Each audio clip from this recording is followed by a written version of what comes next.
Hey guys, it's George from Florida Parks After Dark. Hey, we are here at the Polynesian and just really want to show you kind of the outside area. It is fantastic. So out here is this grassy area. This is where they do the movies.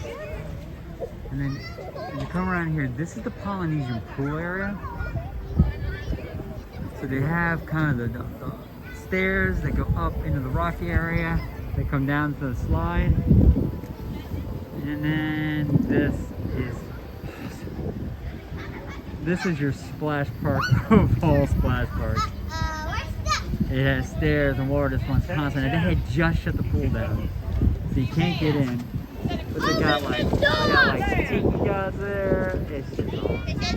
So that's the pool. But then, what else makes this really a special area is if you look straight out. That's Cinderella Castle. So from the Polynesian, you have a straight shot of the castle and the fireworks, which just ended.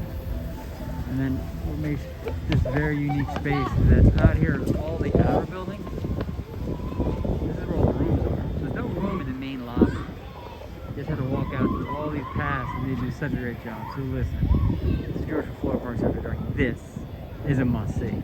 You guys have a great day. You guys take care. Like and subscribe. Let us know you like what we're doing. Take care.